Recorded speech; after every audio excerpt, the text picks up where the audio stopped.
The day my wife gave birth to another man's child, her parents hired 10 security guards to keep me away from the maternity ward. But I never showed, I didn't make a scene. Later, I heard her mother was holding her hand, stroking her hair. "Ava, don't you worry," she'd said. "We'll make sure he doesn't get within 100 feet of you. Your father has men watching the main entrance too. If he dares to show up and cause trouble, we'll have him arrested." Ava, pale and exhausted, managed a weak nod, but her eyes still drifted towards the elevator bank. The space was empty. Only then did she finally let out a breath she didn't realize she'd been holding. She couldn't understand it. All she was doing was giving her high school sweetheart a child, a legacy before he died. Why couldn't I just understand that? As a nurse placed the crying infant in her arms, a genuine, relieved smile spread across her face. She told herself that if I came to visit her the next day, she would forgive all our recent fights. She would even be willing to let me be the baby's father. What she didn't know was that I had just filed my final paperwork with Doctors Without Borders. In 7 days, I would renounce my American citizenship and disappear into the world's forgotten corners. I was never coming back. The day Ava was discharged from the birthing center, I was finishing the last of my handover paperwork at the hospital. I walked up to her parents' front door and paused, my hand on the knob.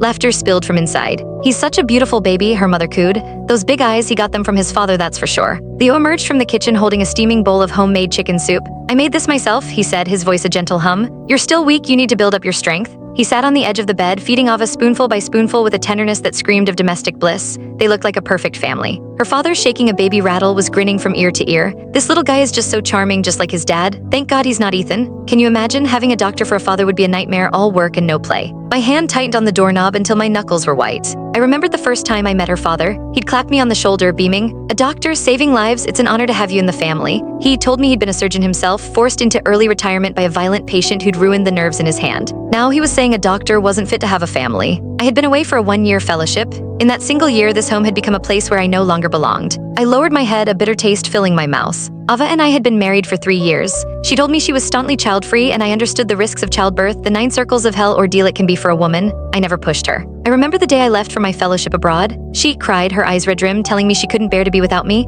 For that entire year, we were inseparable despite the distance. We called every day, sharing every little detail of our lives. My colleagues would tease me, saying we were like newlyweds even after 3 years. Then 1 month ago, I finally got approval for a surprise trip home. I endured an 8-hour flight, my body screaming with exhaustion, but I didn't care. I rushed straight from the airport, only to find Ava on our doorstep, her belly swollen and round, her hand in that of her first love. Leo's voice pulled me from the memory. "Ethan, man, when did you get back? Why are you just standing in the doorway?" The laughter inside died, everyone turned to look. When Ava's father saw the resignation letter in my hand, his brow furrowed into a tight knot. "How did I ever entrust my daughter to someone like you? What a disgrace. You quit your job. What's the plan, Ethan? Are you expecting us to support you?" "What kind of husband are you?" Her mother chimed in, her finger pointed at me like an accusation.